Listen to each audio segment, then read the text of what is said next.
Dios les bendiga a todos.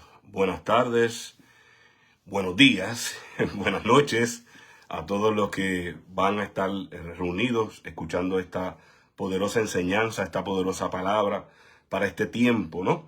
Y el tema que vamos a estar compartiendo es gobierno apostólico.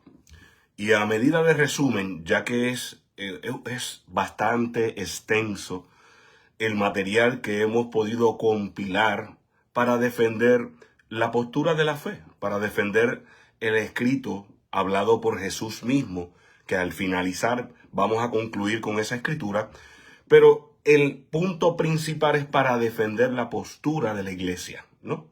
Entonces, por eso el tema es gobierno apostólico. Y iniciando, podríamos decir, el gobierno apostólico primitivo, el gobierno en su origen apostólico, ¿está en función en este momento?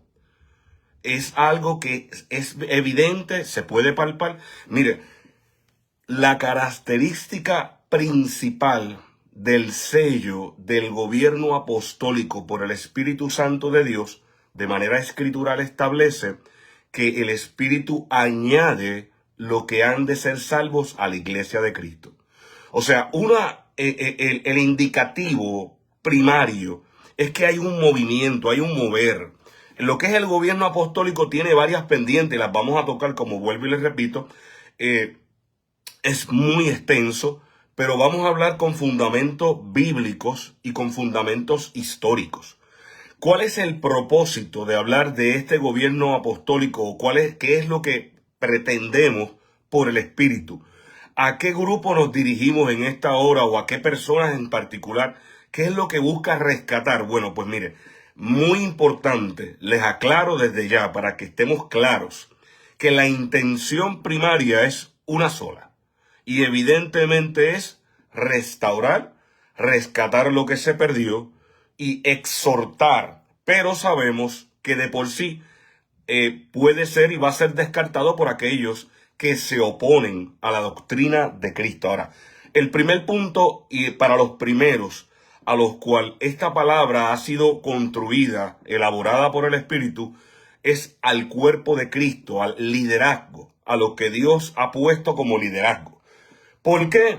Para que podrán hacer una introspectiva o a base de esto que vamos a estar compartiendo, tanto fundamentos escriturales bíblicos, porque ese es el fundamento principal, fundamentos escriturales bíblicos, pero también vamos a estar hablando de principios, fundamentos históricos que validan, claro está, o acuñan la palabra de Dios, ¿no? De estas personas que quedaron. Y es bien importante, ese es el primer grupo. Ahora, si no quieren escuchar el segundo grupo, precisamente porque es que Dios va a hacer la obra. No hay nadie que lo pueda detener en esta tierra. No existe ninguna jerarquía, gobierno, ejército de hombres. Mire, como ya lo he mencionado y muchos otros predicadores antes que mí lo han dicho, podrán apedrear al mensajero, pero el mensaje de Dios jamás. Dios, si tiene que usar la mula, la usará. Si Dios tiene que levantar las piedras, las levantará. Pero nadie va a poder detener lo que Dios quiere. El propósito, el plan de Dios se va a gestar. Y como estamos ya al finalizar de este tiempo, ya está el Señor organizando la recogida de su iglesia, está organizando el planchado, el limpiado de su iglesia, porque Jesucristo está allí, está cercano a su venida y ciertamente Él está llamando a la consolidación de su iglesia. ¿Ves? Y esto ya lo venimos hablando y predicando por el Espíritu, pero hay una gran oposición, lo cual siempre ha sido, y es la oposición de Satanás. Es la oposición del espíritu de Satanás, que es el anticristo, y es todo aquel que se opone a la obra verdadera de Dios. Por eso, como bien lo escribí hace poco tiempo atrás, dice que el que es de Dios escucha la palabra de Dios. El que no tiene el espíritu de Dios no puede escuchar. No importa cómo le hables, no importa porque no tiene el espíritu de Dios, no puede escuchar. Por eso esta palabra es para los hijos y esta palabra es para aquel que ha sido llamado a ser pueblo de Dios. Porque es Dios el que llama a los hijos. Dios es el que los envía al Hijo. Así que, por tanto, presta mucha atención porque esta palabra va a salvar tu alma, tu vida y puede traer una restauración para todo el que se ha desviado del propósito y el diseño perfecto. Note bien que digo diseño perfecto porque no fue un diseño creado por hombres. Cuando el hombre, y ya estoy adelantando parte de lo que vamos a hablar, ¿no? Cuando el hombre mete las manos, ahí es donde se daña el asunto.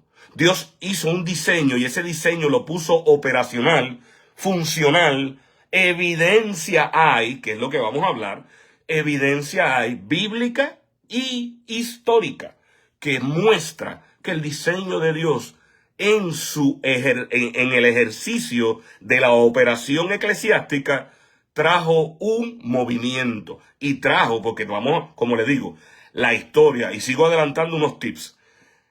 Como muchos en la historia, ha habido tiempos de movimientos, lo que han llamado ustedes, o la historia ha nombrado, avivamiento. Entonces, vamos a perseguir eso. Vamos a ver, porque John Wesley fue uno de ellos, pero ¿qué era lo que hacían? ¿Qué fue lo que pasaba? Que cada uno de ellos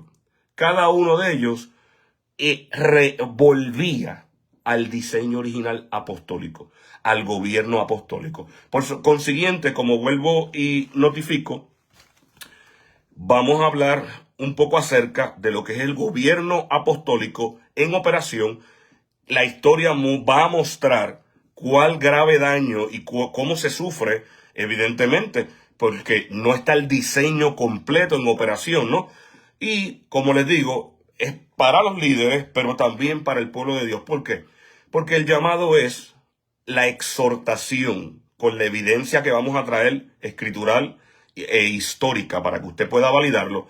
La exhortación y el llamado es arrepentimiento para el que tenga que, o enfocarse, seguir el blanco para poder ir a conseguir lo que se tiene que conseguir, que es que el propósito de Dios ejerza el mover del Espíritu Santo de Dios, que es la carencia que hay en este tiempo, y a carencia del Espíritu Santo de Dios pasa a los síntomas que está viviendo muchas de las iglesias o la iglesia de Dios en el presente, que es lo que el Señor está trayendo a capítulo. Ahora bien, si no se quieren volver, no importa, pero el pueblo de Dios entonces va a ser responsable. ¿Por qué? Porque vamos a instruir a los dos, vamos a instruir tanto a los líderes como al pueblo de Dios. ¿Para qué y por qué? Porque si el pueblo de Dios entonces conoce la Escritura, conoce el carácter de Dios, entonces va a tener que tomar una decisión. Y a eso es a lo que voy. Vamos al confrontamiento por la Escritura. Porque para eso hemos sido llamados. Para confrontar, para traer la palabra de la verdad, la palabra de la justicia, que desenmascara a Satanás, que pone al descubierto sus obras, pero le da gloria a Cristo. Y levanta y exalta a su iglesia. ¿Para qué? Con el propósito de que pueda haber una iglesia que conquista, una iglesia que verdaderamente está en funcionalidad, que hay almas en crecimiento, salvación y un modo operativo. ¿Ves? Ese es el preámbulo de todo lo que vamos a estar hablando. Es un breve resumen. Es mucho y es muy extenso, por eso vamos a ir poco a poco. Ahora, ¿qué es y qué se encuentra en el gobierno apostólico? Mire, lo primero que hay en el gobierno apostólico es el envío de Jesucristo, que está escrito. Está escrito, ese envío de ir y hacer discípulos. Esa palabra discípulos, eso fue lo último que Jesucristo habló a sus discípulos en cuanto a antes de cuando hizo el envío. Pero lo primero que debe de haber es ese envío, ese ved y haz discípulos. Pero el problema es, ¿discípulos de qué? Discípulos de la doctrina tal y cual Él la dijo, de Cristo. Pues en un gobierno apostólico debe de haber lo que es discípulos discipulados y de continuo. Aparte de discípulos, debe de haber presbíteros. Presbíteros es el consejo de ancianos. Y de hecho, aunque vamos a mencionar algunos puntos, este es el tema, o más bien el subtema o el contenido de lo que vamos a hablar en el día de hoy. Hoy vamos a hablar sobre los presbíteros o presbíteros. Y vamos a traer un ejemplo histórico. Mañana vamos a continuar, si Dios así lo permite, con los grupos. Lo que muchas iglesias, algunas iglesias, han llamado células. Otros han llamado grupos, unos creen, otros no creen. Y mañana vamos a hablar de dónde está ese fundamento establecido bíblico cómo es, qué causa y por qué es parte del diseño apostólico. ¿Ok? Pues tenemos discípulos, tenemos presbiterio y vamos a hablar, finalmente concluiremos, cuando hablemos del diseño de los presbiterios, vamos a hablar el por qué, qué está sucediendo, qué pasó y qué es lo que dice Jesús al presente. ¿Cuál es el sentir del Espíritu Santo de Dios al presente? ¿Ves? Concilio, los presbiterios, pues evidentemente en el presbiterio, que es consejo de ancianos, la palabra traduce consejo de ancianos, traduce también como grupo o cuerpo de líderes, que donde hay consejo, abundancia de consejo. ¿Por qué? Vamos a ver más adelante el por qué. Entonces, ya les mencioné los concilios, que los concilios fueron levantados para defender las posturas. Y es bien importante, también vamos a tocar ese tema eventualmente, concilios. ¿Por qué? Pues la visión del concilio siempre es defender el postulado de las escrituras originales. Y de ahí, cuando nos toque el día de hablar de concilio, vamos a hablarlo por la historia, que es larga y abundante, y usted va a poder darse cuenta en el estado, en la condición en la que hoy nos encontramos como iglesia del Cordero. Pero dando inicio, entonces, vamos a darle inicio a lo que es el presbiterio. Y dice, mira, el movimiento apostólico, usted lo puede ver como un ciclo, un eje, una rueda, un movimiento. Y en donde no hay movimiento, pues hay muerte. Porque donde no hay algo que está en operación, donde no hay un movimiento cíclico, ¿ves? Que es como la rueda, usted lo puede ver como la rueda de la creación, y así mismo es. Porque mire, desde el libro primero de Génesis, el verso 2 establece que aunque cuando el Señor creó los cielos y la tierra, había un desorden, pero también había sobre la faz de las aguas, estaba el Espíritu Santo de Dios. El Espíritu de Dios estaba en movimiento. Y toda la palabra nos habla y nos enseña, porque la palabra de Dios está en movimiento. Tiene que haber un movimiento. El gobierno de Dios tiene que estar operativo para que esté la vida abundante y no pase muchas de las cosas que lamentablemente están ocurriendo. Pero ya Dios a todo esto le va a dar fin, porque ya ha llegado el tiempo y el Señor está llamando a su iglesia a despertar. El Señor está llamando a todo a organizarse, porque ya viene el tiempo de la recogida del trigo y de la cizaña. Ya viene el tiempo donde el Señor enviará a sus ángeles a sacar al trigo, primeramente a la cizaña. Y dice la Escritura, y usted lo puede buscar en la parábola de la cizaña, del trigo y la cizaña, y me encanta, porque dice la Escritura que todos los que han servido de tropiezo, que son los que describe como cizaña pura, son aquellos que hacen tropezar, que causan el mal, ellos van a ser atados en manojo y van a ser arrojados al fuego del lago y de azufre, porque hacen tropezar al pueblo de Dios. ¿Ven? Entonces, por eso el Espíritu, donde está el Espíritu de Dios, allí hay libertad, allí hay movimiento. Entonces, continuamos, o más bien damos un fundamento de inicio. Mire, presbiterio. ¿Qué pasó como tipo histórico? Tipo histórico breve de resumen. El último apóstol en quedar con vida hasta el año 96 o 97 después de Cristo fue el apóstol Juan. El apóstol Juan quedó con vida, y él, una vez fue liberado de la isla de Pasmo, él regresó a Efesos y entonces asumió el obispado o el liderazgo de toda esa iglesia, de toda esa área de Asia Menor.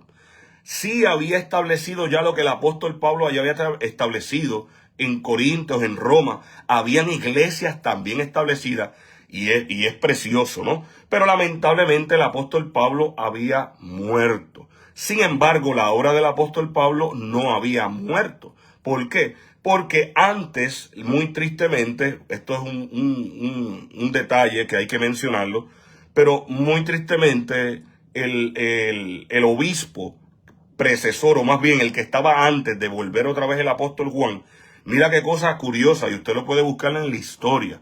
El obispo que había sido constituido por el apóstol Pablo, que estaba ocupando el liderazgo en Efeso, era Timoteo. Era Timoteo. Pero Timoteo, lamentablemente, pues es muerto. Y es muerto a causa de que defendió principalmente el paganismo. Hubo, dice la historia, en los libros de los que... Estos escritos, quiero que entienda algo importante, mire. Este gobierno apostólico, cuando hablamos de discipulado, esto continuó hasta un punto, hasta donde hubo una interrupción porque entró el orgullo, la soberbia, todo lo que pueda imaginar que es la maldad que siempre se ha venido hablando y es de la que Dios nos pide que nos guardemos y nos cuidemos nosotros. Ahora bien, cuando Juan entra, porque Timoteo muere, antes de él entrar, claro, las cartas ya las había escrito, las advertencias a las 7 iglesias. Cuando él escribe, es interesante mencionar, y usted lo puede ubicar de manera histórica, esto que estoy diciendo, lo puede buscar, y lo va a encontrar.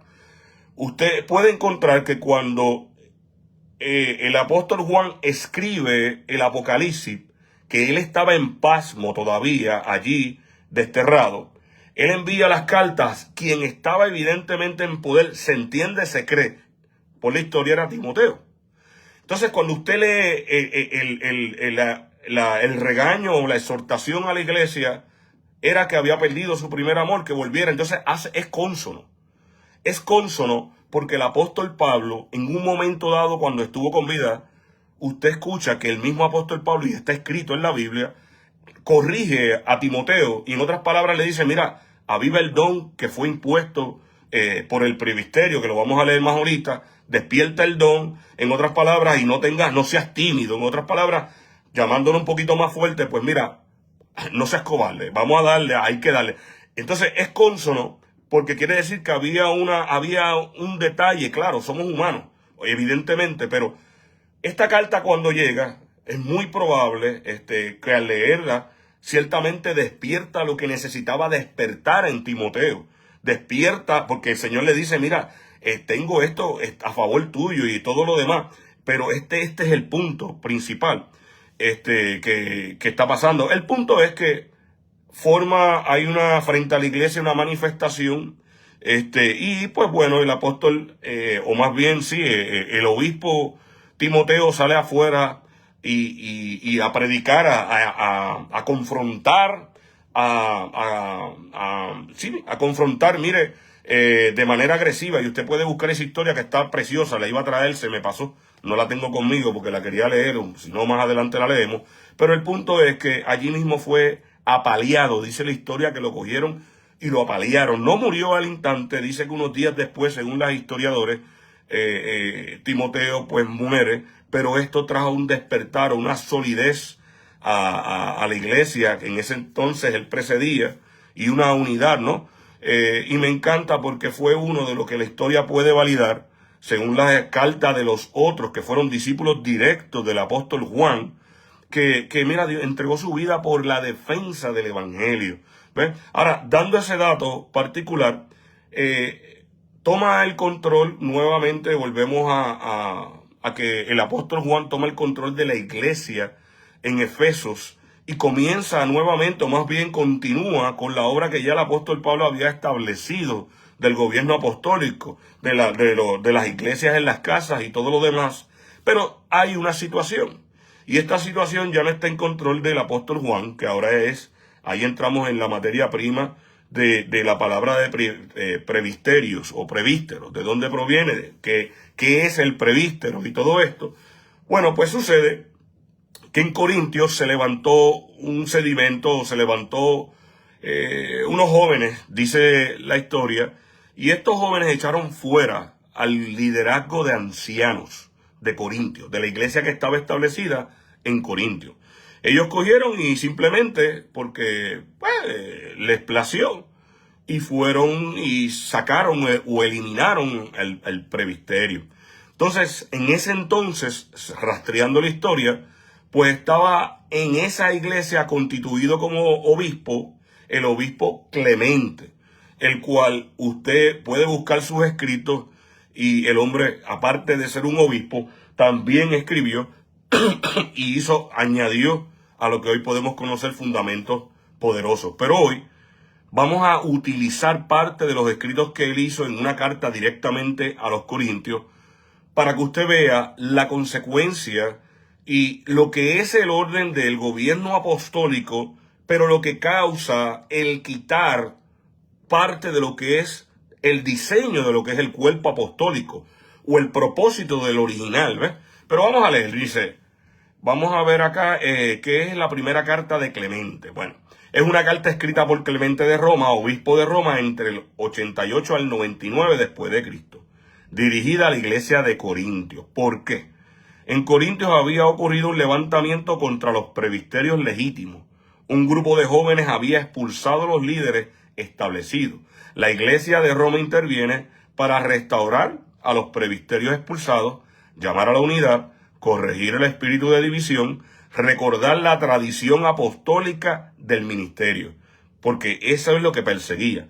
Estructura y contenido. Dice, Roma reconoce la antigua fe de los corintios, lamenta la división reciente, condena la envidia como raíz del conflicto, y ejemplos bíblicos que utiliza Clemente, que los vamos a leer: Abel, Enoc, Noé, Abraham, Josué, Moisés, David y demás temas. Ahora, cuando nosotros vamos y buscamos el escrito, que lo conseguimos, y usted lo puede buscar si quiere conocer la carta en complejidad, lo puede encontrar en Didascaicos.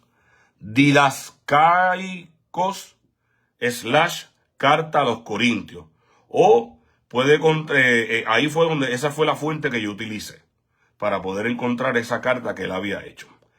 Dice, primera carta a los Corintios, que de hecho es la única carta que este obispo históricamente escribió.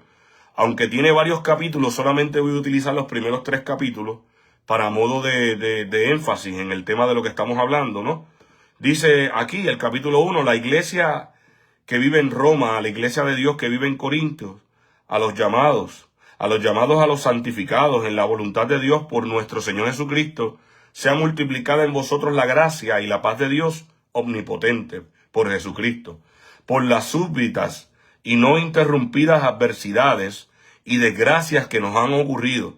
Hemos tardado, queridos hermanos, y así lo confesamos, en responder a vuestras consultas y en calmar la impía y detestable sedición levantada entre vosotros, y tan contraria al carácter de aquellos a quienes Dios ha elegido.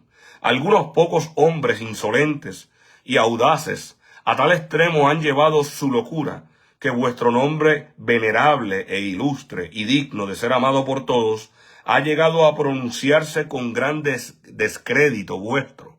¿Quién, pues, entre vosotros, y habiendo conocido, no ha dado testimonio de vuestra fe firme y valerosa? Él está apelando, el hombre es un maestro en cuanto está apelando a su buen juicio, está apelando el testimonio, a la obra que había sido establecida en Corintios. Me encanta porque está despertando en ellos su conciencia, la sana conciencia. ¿Quién no ha admirado vuestra piedad sobria y humilde en Cristo? ¿Quién no ha celebrado la magnificencia con que soléis recibir a vuestros huéspedes? ¿Y quién por fin no se ha tenido por muy dichoso al conoceros? ¿Por qué obráis siempre sin acepción de personas? No, porque obráis siempre sin acepción de personas y caminabais en las leyes de Dios, sometidos a vuestras autoridades y dando el honor debido a los ancianos que están entre vosotros. Instruías a los jóvenes para que viviesen con moderación y honestidad, a las mujeres para que obedezcan en todo, con una conciencia inculpable, grave y casta, asistiéndolas a que amasen a sus esposos según exigen sus deberes, y enseñándoles a que, con sometidas a la obediencia de la doctrina, practicaran honestamente sus deberes domésticos y viviesen con la debida modestia. Capítulo 2. Todos, pues, vivíais con un corazón humilde, sin ensoberbeceros, obedeciendo más que mandando, más que gustosos en dar que en recibir, contentados con la doctrina de Dios, fijando cuidadosamente en su palabra. Disfrutabais de una dulce paz, no olvidando nunca los padecimientos del que os redimió, gozando así de esa paz sublime e inalterable. Todos estaban poseídos de un deseo insaciable de practicar el bien, y la efusión del Espíritu Santo era plena sobre todos vosotros, fortalecidos también por una voluntad santa. Levantabais vuestras manos al Dios omnipotente, alegre vuestro corazón, y con una confianza piadosa, suplicándole que fuera misericordioso con vosotros, si inadvertidamente le habías ofendido, de día y de noche os dominaba la solicitud por todos vuestros hermanos, para que el número de elegidos de Dios por su misericordia se salvase. Erais sencillos y sin doblez, prontos siempre a olvidar las injurias que recíprocamente pudiera recibir. Toda disensión, toda extinción era abominable para vosotros. Deplorabais los pecados de vuestro prójimo, tenías por vuestro los defectos de aquellos, y dispuestos siempre para toda obra buena. Ninguno de vosotros se arrepentía del bien practicado, enaltecidos con vuestro trato digno de veneración y lleno de todas las virtudes. Obra siempre según el temor de Dios, teniendo escritos en el corazón los mandatos y preceptos del Señor. Capítulo 3 y final del escrito del obispo Clemente. Se os ha dado honor y toda consideración, y se ha verificado lo dicho por la Escritura.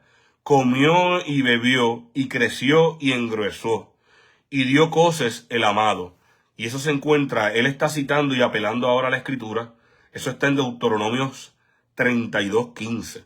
Y él está apelando ahora, dando la razón de lo que ha pasado. En otras palabras, se ha enaltecido de alguna manera. Pero vamos a leer lo que dice la Escritura.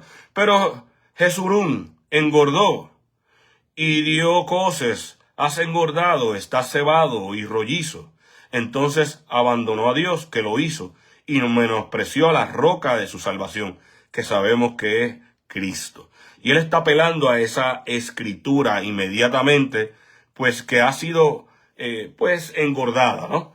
De aquí la emulación, y aquí viene y lo describe hermosamente, la envidia, las contiendas, la sedición, la persecución, el malestar, la guerra y la cautividad tuvieron origen. Así se levantaron los miserables y oscuros contra los honrados y los gloriosos, los necios contra los sabios, los jóvenes contra los ancianos. Por esta razón la justicia y la paz están muy lejos. Cuando cada cual se aparta del temor de Dios y anda a ciegas en su fe, abandonando las enseñanzas de sus preceptos y no viviendo una vida digna de Cristo, sino que camina según sus desagradables concupiscencias, oyendo la voz de la inicua e impía envidia, por lo cual entró la muerte en el mundo. Y eso él lo saca de un libro que es La Sabiduría de Salomón 2, verso 24, un libro apócrifo. Usted lo puede también buscar, usted lo puede estudiar si así lo desea, pero el punto principal, para no desviarnos de este tema tan maravilloso, es que este hombre está dando la causa, el origen, y de hecho, esa causa que menciona el obispo Clemente, que es ocasionada por el engordamiento, el descuido, el enaltecerse, es la causa primaria de los males de todo lo que empeña, o más bien empaña, el juicio moral espiritual. Y es lo que ha hecho que se descarte, ¿no? O se tomen acciones en lo cual hay cosas que se descartan, cosas que se tienen. Pero él, si retomáramos esa parte donde él habla, en el capítulo 3 dice, de aquí la acumulación, la envidia, las contiendas, la sedición, la persecución, el malestar, la guerra, la cautividad, es porque si se va detrás del poder que era, y que es lo que vamos a establecer como fundamento, ese problema lo tuvieron inclusive los apóstoles al principio. Al principio usted lo conoce, si no vamos a refrescarlo. En un momento dado, el apóstol Juan y el apóstol Jacobo tenían una contienda o tenían una situación de quién iba a ser el primero. ¿Quién iba a ser el primero? E inclusive la madre o el pariente de ellos vino a hablar con Jesús para que se sentara uno a la izquierda y otro a la derecha. Y Jesús le dijo, no está en mi potestad hacer eso. ¿Ves? O sea, siempre hubo, porque donde están los hombres que no han sido aún regenerados, que no han sido muertos en la cruz, que siempre va a permear lo que es el poder.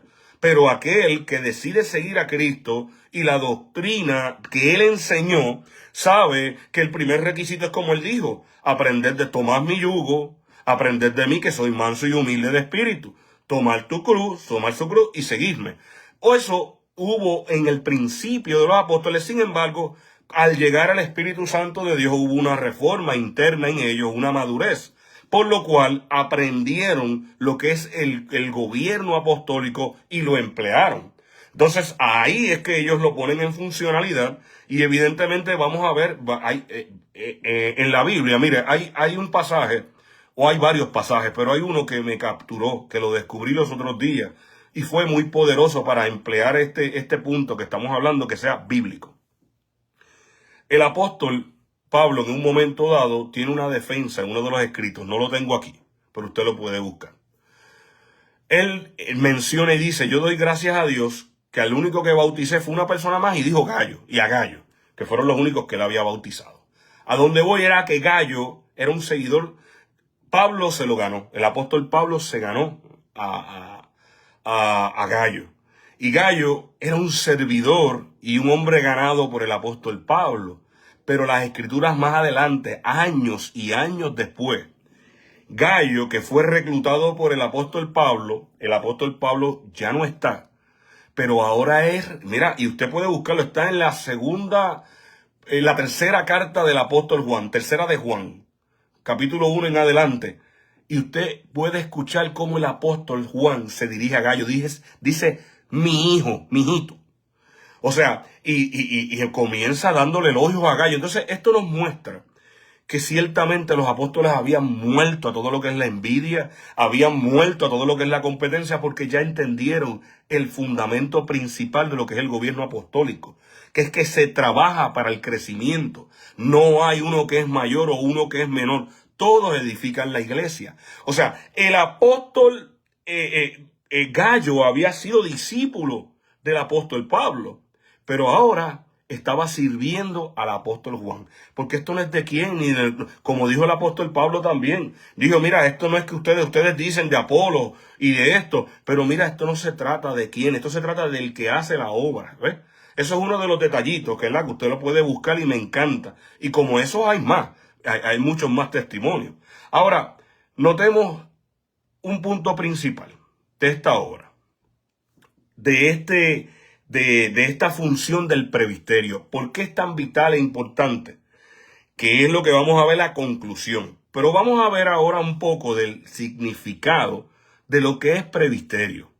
Y la misma escritura en Apocalipsis 2 una vez más, y la definición o la evidencia histórica, vamos a definir con claridad por qué esto permea y qué es lo que está en contra de estos, ¿cómo pudiéramos llamarlo? De esta funcionalidad del gobierno apostólico. Y lo vamos a ver. Pero vamos a ver, mire, la palabra presbiterio proviene etimológicamente del latín tardío, presbyterium, que es a su vez derivada del griego presbiterios, cuyo significado literal es más anciano. En el ámbito religioso y bíblico, este término tiene dos significados principales: significado comunitario ministerial, y el otro significado es arquitectónico, pero eso no nos atrae en este momento. El concepto del presbiterio no nació de forma espontánea, sino que tiene una evolución directa desde las escrituras del Antiguo Testamento, que ahí ya estamos, ¿verdad? Ahí le vamos a dar cuerpo al presbiterio. Y lo vamos a leer y vamos a ver de dónde nace esto. Y eso es parte del gobierno establecido por Dios. ¿Ves? Dice, la idea y el consejo de ancianos salen de Hebreo para guiar al pueblo, tienen su origen en el Éxodo. Y lo vamos a leer más adelante. La adopción en el Nuevo Testamento, la iglesia primitiva heredó esta estructura del liderazgo colegiado. En lugar de centralizar todo el poder en una sola persona, las primeras comunidades cristianas establecieron consejos de ancianos o presbiterios para gobernar las iglesias locales. Y más adelante vamos a ver la razón del por qué. Y Jesucristo lo condena. Condena lo que es contrario a eso. ¿Ok? Vamos adelante. Aparición explícita del término, la palabra exacta presbiterio, un consejo de ancianos. Ahora veamos de dónde sale. Perdón. ¿Cuál es su origen? Deje que me llegue a esto, que por alguna razón me la sacó. Vamos a buscarlo aquí un momentito.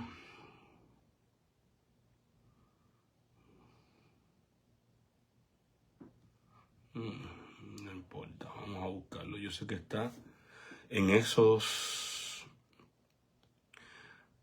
Está en Éxodos eran números 11 me parece que era. Vamos allá. Y disculpen un momentito. Ok.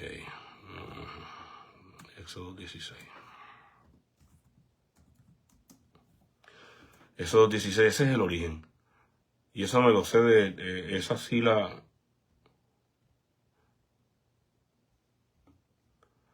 Ok, no hay problema. Vamos a buscarlo aquí.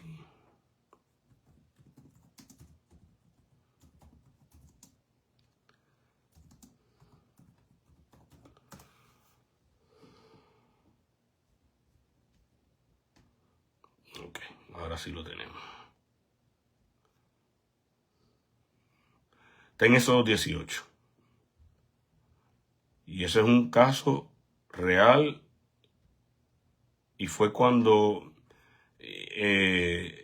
Jetro visita a Moisés. Lo que pasa es que lo quiero leer porque esto va a traer, y espero, confío en que la palabra del Espíritu va a traer una gran liberación y gran libertad y entendimiento de la importancia de los elementos que el cuerpo apostólico, cómo Dios lo estableció, por qué es tan vital e importante. Mire, leyendo la historia o leyendo la escritura en esos 18, vamos a leerla. Por favor, preste mucha atención y va a llegar al punto de una palabra particularmente que la vamos a buscar, que es la consecuencia cuando estos elementos faltan en el cuerpo, ¿ves? Y esta forma de operar. Dice ahí Jetro, sacerdote de Madián, suegro de Moisés, oyó de todo lo que Dios había hecho por Moisés y por su pueblo Israel, como el Señor había sacado a Israel de Egipto. Entonces Jetro, suegro de Moisés, tomó a Séfora, mujer de Moisés, después que ésta la había enviado a su casa, y a sus 2 hijos, uno de los cuales se llamaba Gersón. Pues Moisés había dicho, he sido peregrino en tierra extranjera. Y el nombre del otro era Eliezer, pues había dicho, el Dios de mi padre fue mi ayuda, y mi libro de la espada, y me libró de la espada del faraón. Y vino Jetro, suegro de Moisés, con los hijos y la mujer de Moisés, al desierto donde ésta estaba acampando junto al monte de Dios, y mandó decir a Moisés, yo, tu suegro Jetro, vengo a ti con tu mujer y sus 2 hijos con ella. Salió Moisés a recibir a su suegro, se inclinó y lo besó, y se preguntaron unos a otros cómo estaban, y entraron en la tienda, y Moisés contó a su suegro todo lo que el Señor había hecho a Faraón y a los egipcios por amor a Israel. Todas las dificultades, todo. Y se alegró Jetro de todo el bien que el Señor había hecho a Israel, al librarlo de la mano de los egipcios. Pero vamos a llegar al verso 13, vamos a ir al 13. Después que ellos le cuentan y se animan, vamos a ir al grano. Verso 13. Y aconteció que el día siguiente Moisés se sentó a juzgar el pueblo. Note esto. Aconteció que al día siguiente Moisés se sentó a juzgar al pueblo. Y el pueblo estuvo delante de Moisés desde la mañana hasta el atardecer. Cuando el suegro de Moisés vio todo lo que él hacía por el pueblo, dijo, ¿qué es esto que haces por el pueblo? ¿Por qué juzgas tú solo? Y todo el pueblo está delante de ti desde la mañana hasta el atardecer. Y respondió Moisés a su suegro, porque el pueblo viene a mí para consultar a Dios cuando tienen un pleito. Vienen a mí y yo juzgo entre uno y el otro, dándoles a conocer los estatutos de Dios y sus leyes. Y el suegro de Moisés le dijo, no está bien lo que haces. Y entonces note esto, y esta palabra va a traer una gran, liberación para el que lo reciba. Yo estoy solamente llevando el mensaje. Note el verso 18. Con seguridad, primero mira el trasfondo de la escritura. Jetro viene al que Dios llamó, al que Dios le habló cara a cara, al líder de Dios. Pero no hablaba Dios cara a cara con Moisés. ¿Cómo viene otra persona que es inferior, vamos a ponerlo de esta manera, a hablarle como le habló a Moisés? Bueno, de la única manera que puede venir es porque Dios le envió. ¿Por qué lo hizo? Porque Moisés tenía que... Aquí hay un precedente. Pero mira la palabra que dice. con seguridad, y quiero que preste mucha atención, desfallecerás tú también este pueblo que está contigo porque el trabajo es demasiado. Ahora, mire esto, y vamos a buscar la palabra desfallecerás. Y note y preste mucha atención, porque ahora es donde esto se pone bueno, donde realmente vamos a ir ya dando conclusión o forma, porque de tratar de llevar como tiene que ser, como es. Miren, la forma griega que se traduce como desfallecerás, desfallecer, desfalleciendo, en el Nuevo Testamento es el verbo apopsico, identificado en Strong G674. Este es el término que aparece, por ejemplo, en Lucas 21:26. Pero mire esto. Significa literalmente exhalar, expirar la vida, desmayarse, desfallecer. Note, perder el ánimo por completo, estar completamente descorazonado. Es un verbo muy fuerte, no describe solo cansancio, y escuche, sino colapso físico o emocional, incluso cercano a perder la vida o la esperanza. Raíz, apo, fuera, lejos, soplar, enfriar, perder aliento. Mire esto, idea central, quedarse sin aliento, apagarse, desmayarse, desfallecer. Mire, no sé si va viendo, si puede observar lo que estamos introduciendo. Esto pasó y esto se lo menciona, esto es lo que le está diciendo en este caso a Moisés. El suegro, cuando le dice en el verso 18, con seguridad desfallecerá. O sea, el desfallecer es, ¿y qué es lo que implica en lo nuevo, en lo que estamos viviendo?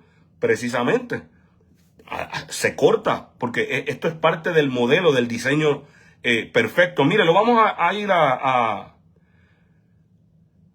como Dios lo establece en Números 11:16. Dice también, entonces el Señor dijo a Moisés, reúneme a 70 hombres de los ancianos de Israel, a quienes tú conozcas como los ancianos del pueblo, y a sus oficiales, y tráelos a la tienda de reunión, y que permanezcan allí contigo. Entonces descenderé y hablaré contigo, y allí tomaré de tu espíritu que está sobre ti, y lo pondré sobre ellos, y llevarán contigo la carga del pueblo, para que tú no la lleves solo. Amén. Ahora, mire y note esto, la empleación en lo que nos corresponde, en la iglesia, en el tiempo de la iglesia. Permítame buscarlo y enseguida estamos aquí. Vamos a buscarlo. Parece que también.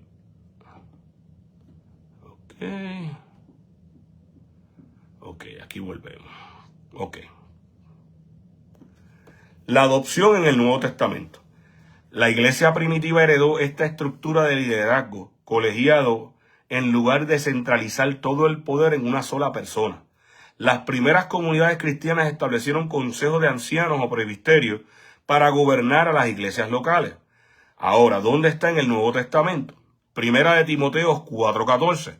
Aparición explícita del término. La palabra exacta, presbiterium, consejo de ancianos, aparece explícitamente en pasajes como 1 Timoteo 4:14, donde el apóstol Pablo le recuerda a Timoteo, no descuides el don que hay en ti, que te fue dado mediante profecía con la imposición de las manos del presbiterio. Aquí se refiere claramente a una asamblea de líderes que ordenaban formalmente a otros ministerios. El Concilio de Jerusalén, en Hechos 15, dice, cuando surge una disputa teológica sobre la circuncisión de los gentiles en Antioquía, la situación no la resuelve una sola persona, sino los apóstoles y los ancianos, presbíteros, reunidos en Jerusalén. Este evento funciona como el primer gran presbiterio, y la historia más adelante lo llama concilio. Más adelante, ese fue el primer concilio, aunque la historia no lo registra. Sí lo registra, pero valida a otro, como el primero, pero realmente bíblico y estructuralmente este fue el primer concilio que hubo, la reunión entre los ancianos por una disputa que había de la ley, que querían judaizarlo, ¿no? Reunidos en Jerusalén, este evento funciona como el primer presbiterio. establecimiento en cada ciudad. Mire, en Tito 1:5, Pablo instruye a Tito a corregir lo deficiente y a nombrar ancianos, presbíteros en cada ciudad, demostrando que el liderazgo de la iglesia primitiva dependía de este cuerpo gobernante colegiado. Ahora sí vamos a llegar al porqué. Entonces, tratando de resumir todo esto, tratando de explicar el porqué y la importancia, la misma historia que más adelante la vamos a tocar, y la misma iglesia surge, hay unos colapsos. ¿Por qué? Porque se descontinúa o se toma parte del modelo original, partes se emplean y partes se excluyen. Cuando Dios, como les dije al principio, en el origen todo Dios, todo lo que dice Dios, como Dios diseña el modelo para que funcione, ya está perfecto, ya está funcional. No hay que quitar, no hay que añadir. Mire, vamos a ver por qué y de dónde saco o de dónde podemos sacar que Cristo la aborrece. Mire esto, vamos a profundizar.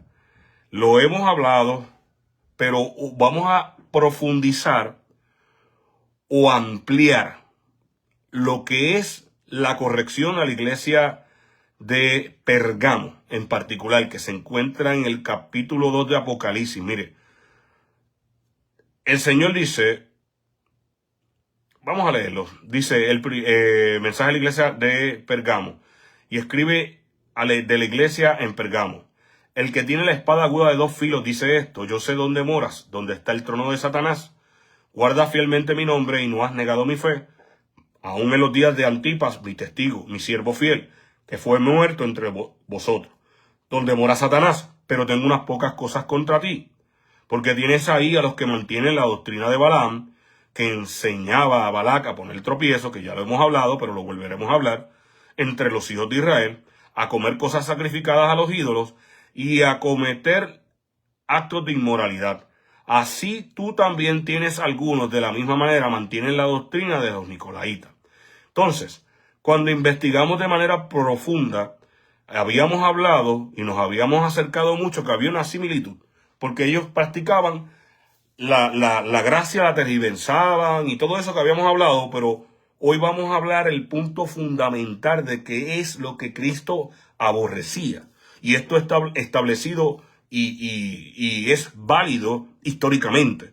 Esto lo escribieron, y aquí lo vamos a leer para que usted lo pueda buscar, fuentes que fueron mano derecha del apóstol Pablo. Bueno, claro, Policarpo fue junto a uno más discípulo directo. Luego de ellos fueron discipularon a otros más, y ellos en ese tiempo todavía estaba manifestada la obra de los nicolaitas y estaba haciendo gran daño a la iglesia. Estaba esta obra, que es el mismo Satanás, tiene nombres distintos, y por las edades de los siglos ha buscado perfeccionar su técnica el maligno, y ciertamente pues no podemos negar, ha pasado cosas que están desordenadas, se han establecido cosas que son herejías, delante de Dios. Pero vamos a ver qué dice esta enseñanza, qué es lo que Jesucristo realmente aborrece y qué es lo que está pasando. Mire esto y note esto, no lo digo yo, lo dice la Escritura, lo dice la investigación, lo dice la historia y lo dice Jesucristo. No estamos inventando nada. Mire, la enseñanza sobre los nicolaitas proviene principalmente del libro de Apocalipsis en la Biblia.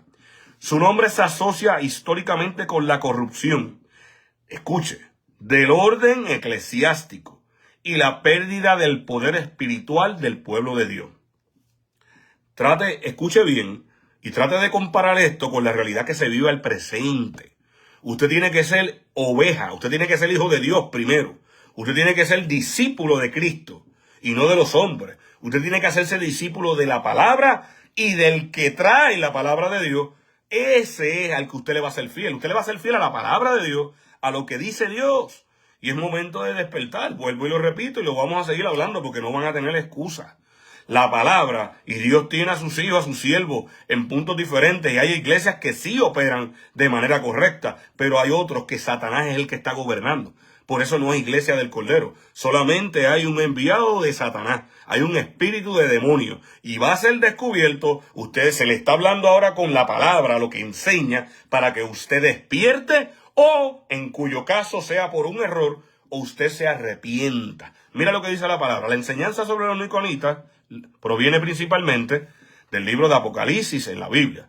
Su nombre se asocia históricamente con la corrupción del orden eclesiástico y la pérdida de poder espiritual del pueblo de Dios. Aquí encontrarás el análisis detallado. ¿Quién eran los nicolaítas? Los nicolaítas era un grupo herético de la iglesia primitiva mencionado en Apocalipsis 2.6 y 2.15. Operaban en las iglesias de Efeso y Pergamo. Etimología: el nombre proviene del griego Nikolaos. Se divide en Nikao, conquistar, vencer, y Laos, pueblo. Significa los que conquistan al pueblo. Note bien y repito, los que conquistan al pueblo. Ahora, ¿cómo lo hacen? Bien, su doctrina promovía el compromiso con el mundo, permitían comer lo sacrificado a los ídolos y la inmoralidad sexual, mezclando el cristianismo con el paganismo romano. El sistema crearon una división artificial, note esto, entre líderes, cleros y creyentes ordinarios laicos, sometiendo al pueblo espiritualmente. El origen del poder al pueblo de Dios. El concepto del poder otorgado a todo el pueblo de Dios, note, repito, el concepto del poder otorgado a todo el pueblo de Dios y no a una élite. Tiene bases bíblicas e históricas profundas que los nicolaítas intentaron destruir. Vamos a seguir. El sacerdocio universal de los creyentes. En el Antiguo Testamento, solo la tribu de Leví ejercía el sacerdocio. En el Nuevo Testamento, Jesucristo rompe esa barrera y establece el sacerdocio universal eclesiástico. Dice, origen bíblico, primera de Pedro 2.9, declara que toda la iglesia es un real sacerdocio. Significado, cada creyente tiene acceso directo a Dios sin necesidad de intermediarios humanos.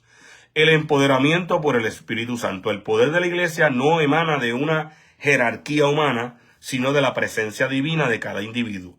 Origen bíblico. Hechos 1.8. Prometo el poder, dunamis, a todos los que reciban el Espíritu Santo. Los dones espirituales se reparten a cada miembro para edificar a la comunidad, no para centralizar el control. El modelo de liderazgo de servicio. Jesús revirtió el concepto pagano de autoridad en Mateo 20, 25 al 26. Enseña que los gobernantes del mundo tiranizan a las naciones, pero en la iglesia el que quiera hacerse grande entre vosotros será vuestro servidor. El impacto de la doctrina nicolaita. Cuando la doctrina nicolaita se consolidó, históricamente transformó la estructura de la iglesia primitiva. Surgimiento del clerarismo, se dividió la iglesia en cleros y robo de identidad, pérdida de autoridad espiritual. Y esto es lo que causa, en efecto, si lo vamos a ver, en qué y dónde está enfatizado ahora mismito, que el poder, esta doctrina que es la que Jesucristo condena, que es la que la historia, cuando usted verifica los concilios, y usted va a ver que por muchos años hubo muchas reuniones por diferentes puntos que se levantaron estos concilios para defender las posturas originales de lo que es la Escritura. Esta secta de demonios, lo que está, y usted lo puede ver en función, es que buscan tener el poder y el control, controlar, y hacen que el pueblo, en vez de causar autoridad, o más bien, mire, el mejor ejemplo que yo le puedo dar que lo describe es el mismo apóstol Pablo. El apóstol Pablo, en una de las cartas, él está dando un saludo, y en ese saludo, no lo tengo ahora, lo prometo que entonces lo voy a conseguir, lo voy a escribir, pero él le dice, mira, estoy deseoso de ir a vosotros para impartirle. Él comienza su carta diciendo para impartirles un don espiritual. Pero dice, corrige, en ese mismo texto, él mismo se corrige. Así mismo dice, es mejor, debo decir mejor, para que nos impartamos un don espiritual. Tanto yo pueda recibir de ustedes como ustedes puedan recibir de mí.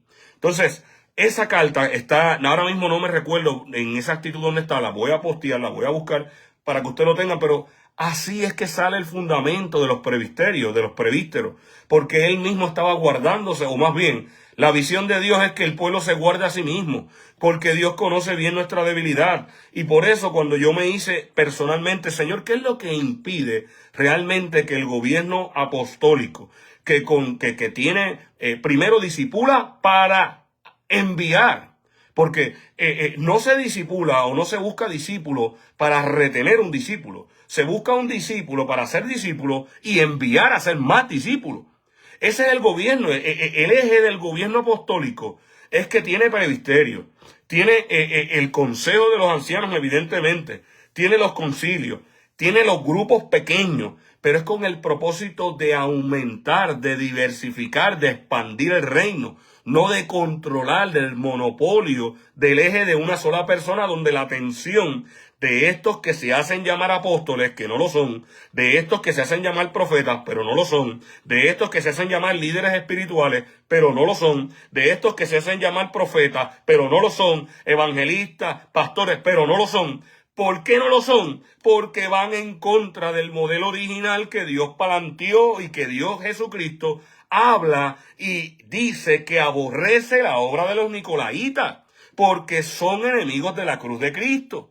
Y he tratado, se los he explicado, se los he dicho, se los he enseñado y se los traigo de manera escritural. Toda persona que atrae la atención como Dios se ha hecho Dios. Por tanto, ténganlo por anatema. Esa persona o ese supuesto líder o esa supuesta congregación no es nada más que una doctrina de demonios. Y no es nada más un líder que ha sido puesto por sí mismo, porque no opera según el orden eclesiástico, el orden apostólico establecido por Dios. El orden apostólico lo que busca es la expansión. El orden apostólico levanta líderes, pero también confronta, es confrontativo. Amigo y amiga, por favor, es hora de despertar.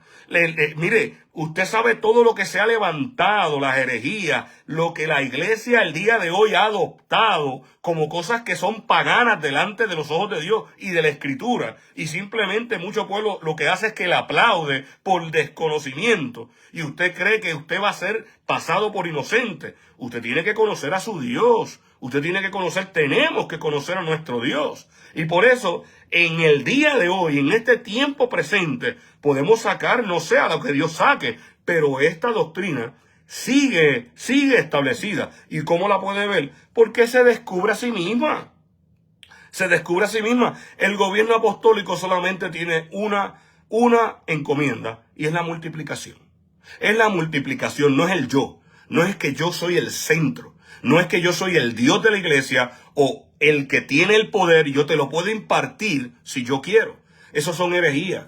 Esas son las formas de hablar y los modelos que tratan de sacar del antiguo pacto, tratan de copiar una mezcla que no va a la iglesia. La iglesia es el diseño de Dios en claridad, no en tinieblas u oscuridad.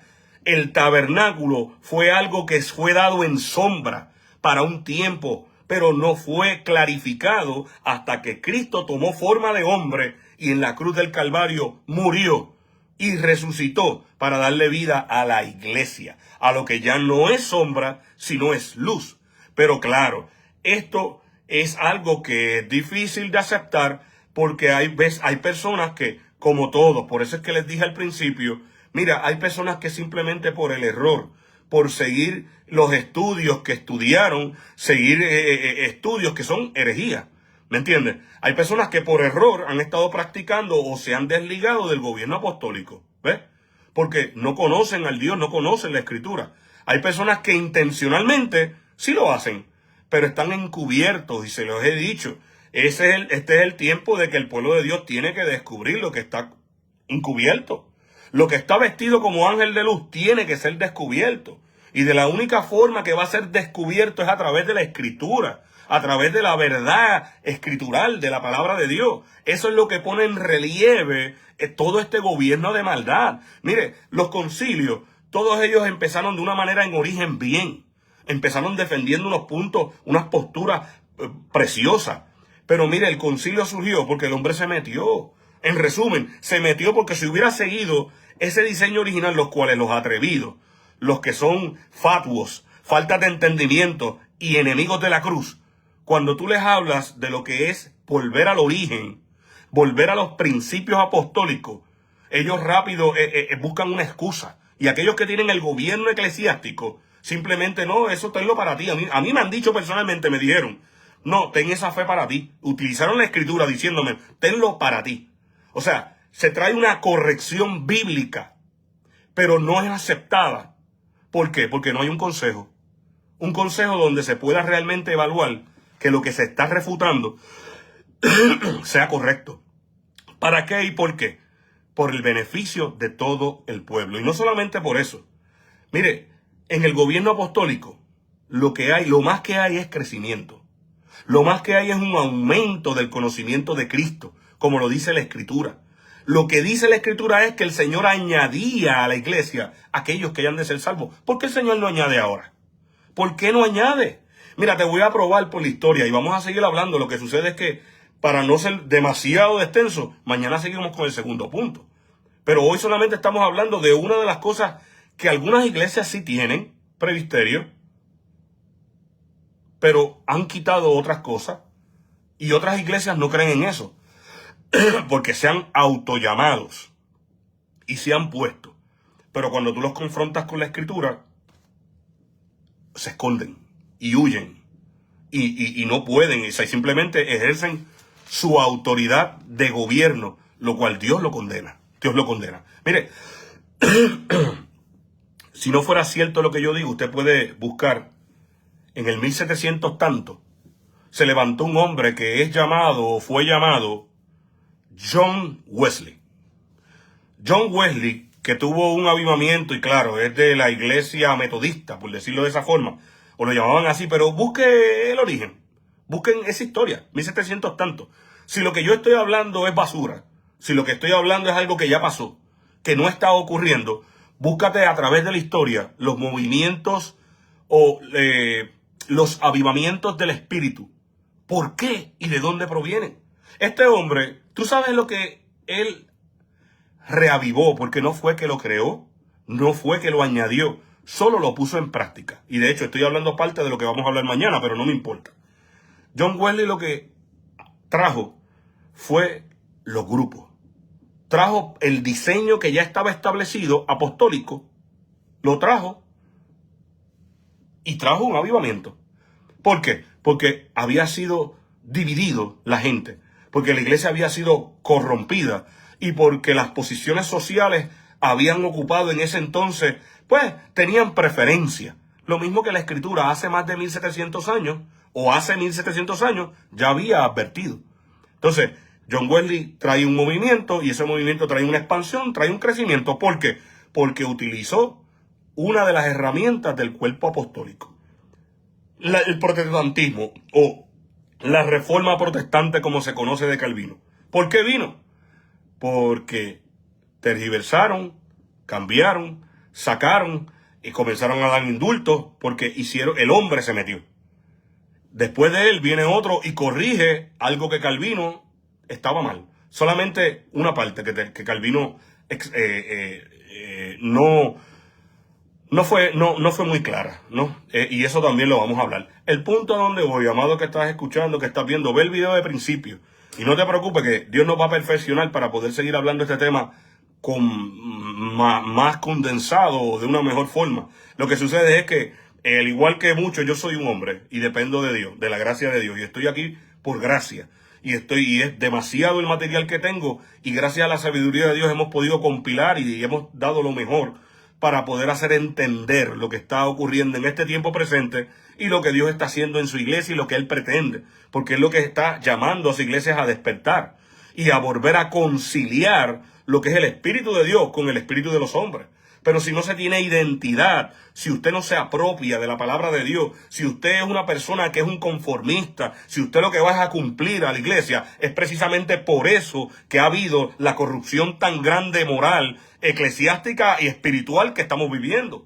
Muchas de estas reformas que defendían puntos, hoy por hoy, te dicen en la iglesia, evita la confrontación. Cogen un texto bíblico de Pablo que dice, procurar tener paz con todo. Mi hermano, la paz se tiene cuando es algo correcto, justo, algo que es digno. Pero cuando es algo inmoral, algo incorrecto, no se puede tener paz, hermano mío. Yo no fui llamado, mira, Jesucristo no vino aquí a traer paz, vino a traer la espada.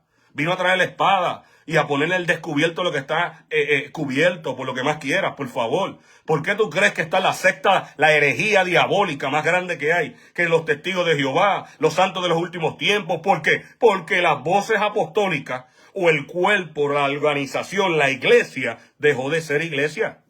Por esa razón, claro, en el año 313, cuando legalizaron el cristianismo, finalmente este corrupto que legalizó algo que ya era legal, pero trayendo por envidia, todo fue por celos y por poder. Por eso fue que lo legalizaron, porque la sociedad se había dividido, porque temían los emperadores en esa ocasión que el pueblo fuera gobernado por personas que no tenían gobierno. ¿Y que ellos hicieron? Bueno, pues déjame meter a la iglesia, y usted lo puede buscar en la historia. Eso fue lo que trajo la corrupción a la iglesia, y eso fue lo que después, más adelante, cuando tratan de ponerle manicura y cositas bonitas que se levantó la iglesia católica, que es la gran ramera que dice la escritura, ¿ves? Cuando se levantó en su origen no fue así.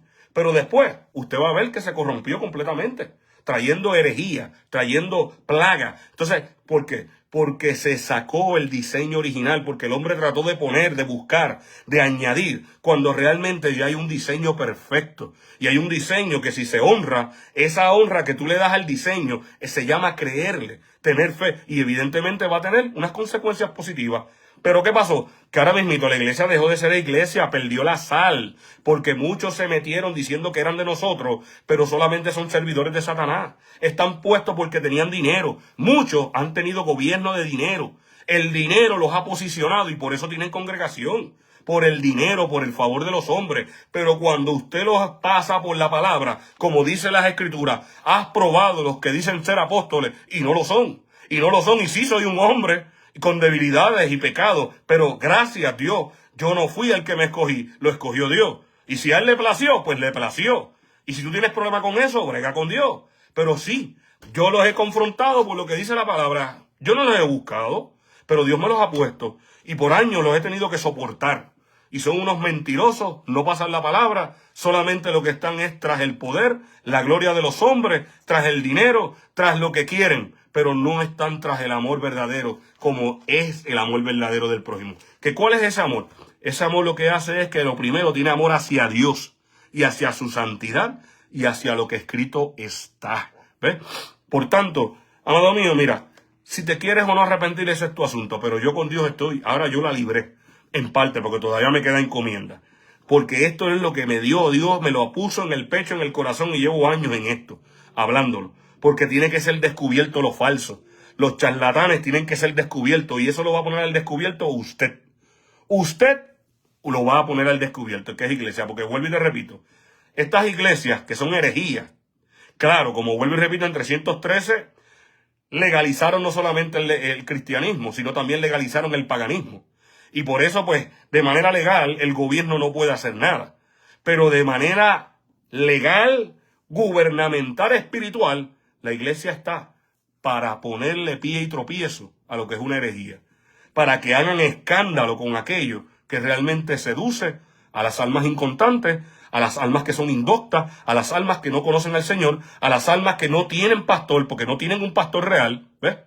Eso es lo que se supone que haga la iglesia. Así que no me digas a mí qué tengo que hacer, porque yo sé lo que tengo que hacer, lo estoy haciendo. Yo sé el tipo de evangelista que Dios ha llamado, y eso es lo que estoy haciendo.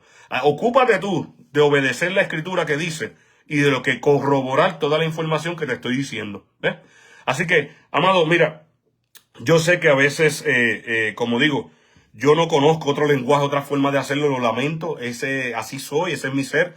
Estoy pidiéndole a Dios cada día que me ayude a poder expresarme mejor, o a poder hablar de una forma diferente, pero no puedo. Hasta el día de hoy, este soy yo. Y lo he dado con todo lo mejor que he podido, estando en una condición de cuerpo enfermo, pero aquí estoy porque es una cosa, y no tienes ni idea lo que estoy atravesando en mi mundo, en mi día, en mi mente, en mi situación, pero eso no interesa. El punto es que estoy aquí. Y el punto es que he traído, mira lo que hemos hablado, que es extenso, pero míralo desde el origen.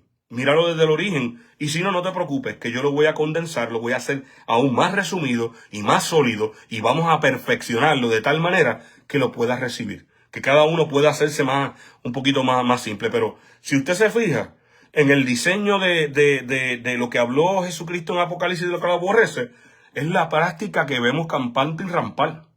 ¿Tú me entiendes? Es la parte que vemos. Por eso, como te digo, cuando yo confronté o he confrontado personalmente, sin pelos en la lengua, he confrontado, pero mira, tranquilo, no es que voy con una actitud de que voy a matar a alguien, Señor reprenda, pero voy pues humildemente y tranquilo y le digo, mira, pues aquí está. No, ten la fe para ti, me dijeron, ten la fe para ti. ¿Ves? Entonces, ¿cómo es posible que eso exista? Pues vuelvo y repito, existe porque solamente en el gobierno está una sola persona en el poder, porque es una doctrina de demonio y es la doctrina de los hombres. Los hombres son los que están en el poder. Y mientras el hombre esté en el poder, Dios no puede operar. Porque todo hombre que se ha subido al trono ha perdido y ha caído de la gracia divina de Dios. Toda persona que se sube al trono, simplemente la gracia, el Espíritu Santo de Dios, no está. Y podrá haber poderes, y te lo digo, y te lo voy a probar, ahora mismito, por la Escritura. Podrá la iglesia hacer milagros, podrá la iglesia sanar enfermos, porque son dones. Son dones. Irrevocables el llamamiento, los dones. Podrá hacerlo. Y podrá la iglesia engañar a los hombres. Pero Dios dice, Jesucristo hablando, en aquel día me dirán, profetizamos en tu nombre, hicimos muchos milagros y echamos fuera demonios. Manifestación de poder. Pero la Escritura, Jesucristo nunca corrigió, nunca habló. Note lo que le estoy diciendo. La Escritura, Jesucristo nunca le dijo, o más bien, nunca ellos dijeron, nunca. Señor, porque tú sabes que hemos dado la vida para ganar almas. Porque tú sabes que hemos defendido el Evangelio, mi Dios eterno, para que muchos sean salvos. Porque hemos entregado casa, carro, pasiones, mujer, hijos, para que otros conozcan la verdad. Pero no dijeron eso. Fíjate que Jesucristo lo que avala y lo que dice es milagros, poderes, profetizaron. Y yo les diré, apartaos de mí, hacedores de maldad. ¿Por qué? Porque la visión del cuerpo apostólico, o más bien el cuerpo de Cristo, la visión del reino de Dios, es implementar la expansión del reino aquí en la tierra. No es posiciones, no son líderes. Aunque sí está llamada a la iglesia y tiene líderes y tiene apóstoles, profetas, pero para edificarse la iglesia. Por eso, hacer discípulos para enviar, no para retener. Por eso son los cuerpos, que mañana vamos a hablar de los grupos. El propósito del cuerpo de los grupos. ¿Por qué? ¿Y para qué? Por eso, amado hermano, amigo o amiga, yo sé que suena fuerte, pero escucha bien las palabras y te pido que las juzgues.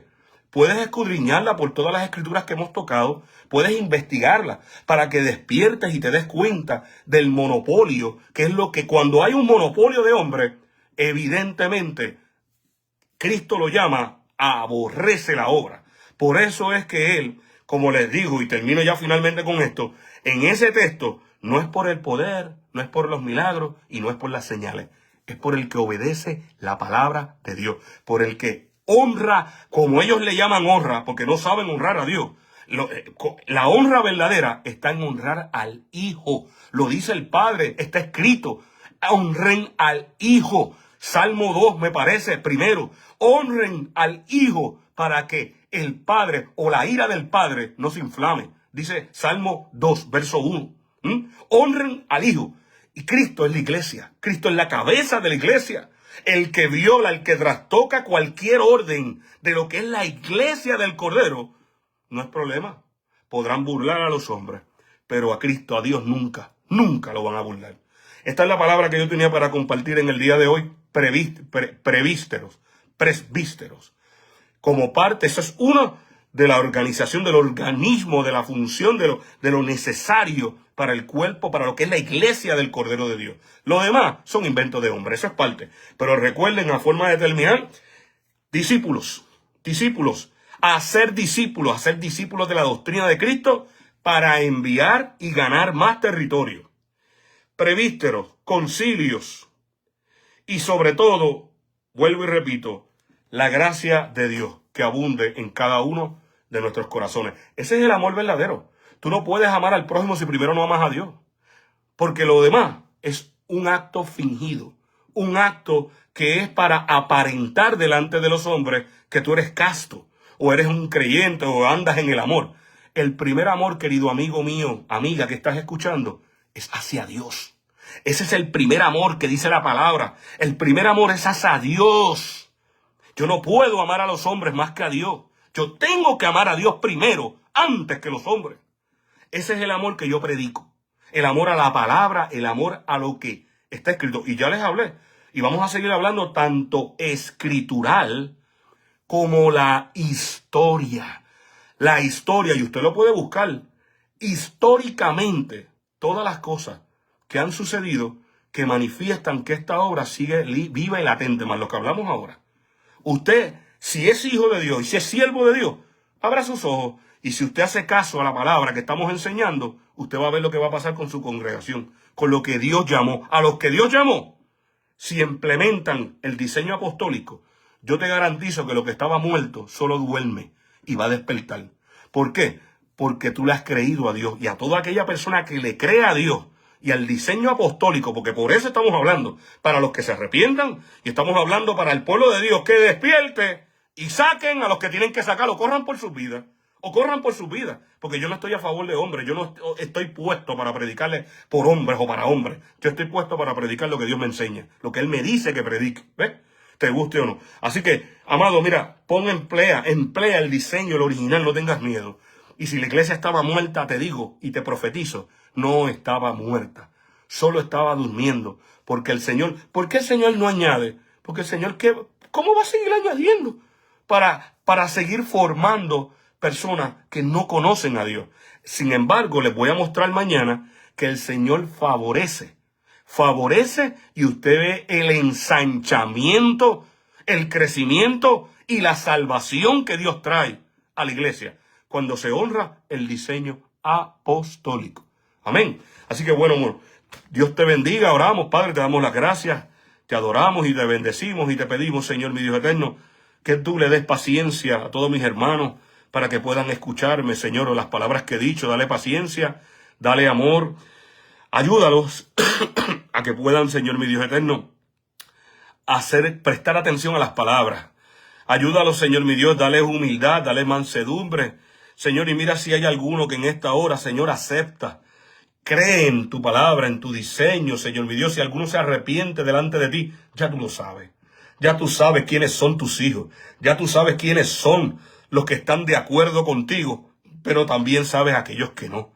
Y yo te pido, Señor, mi Dios eterno, para aquellos que se arrepienten en esta hora, en su corazón y son humildes para recibir la palabra del Espíritu.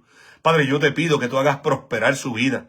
Yo te pido, Señor, que de hoy en adelante, si se alinean a tu palabra, Señor, mi Dios eterno, serán prosperados y correrán ríos de agua viva. Los diseños se derramarán nuevamente, Padre mío, y la profecía volverá a correr. Lo que estaba muerto, declaro vida. Lo que estaba seco, declaro que reverdece por la palabra del Espíritu. Y declaro, Señor, mi Dios eterno, que lo que había sido disuelto hasta hoy declaro que hay un comienzo, un avivamiento, poder del Espíritu de Dios levantando, avivando la iglesia del Cordero. Porque tú no vienes a buscar iglesias, tú vienes a buscar la iglesia del Cordero de Dios, santa, perfecta, llamada a la santidad, llamada a seguirte a ti, mi Dios eterno. Por eso te pido por todos mis hermanos, los que son tus hijos, los que tú conoces, los que no te pueden engañar, porque delante de ti estamos todos, Señor. Y tú conoces las intenciones de nuestro corazón y conoces el proceder de nuestro espíritu, mi Dios eterno. Por eso, Señor, mi Dios, bendice a todos los que son pueblo tuyo, Señor, a todos los que son tu pueblo en esta hora. Bendícelos, Señor, mi Dios eterno, y trae arrepentimiento y abre sus oídos para que puedan escuchar tu palabra, Señor.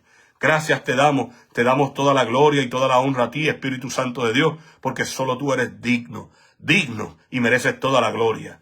Gracias, Señor, mi Dios eterno. Si hay algún enfermo, enviamos palabra de sanidad por la llaga del cuerpo de Cristo. Enviamos sanidad y vida eterna en el nombre de Jesús de Nazaret.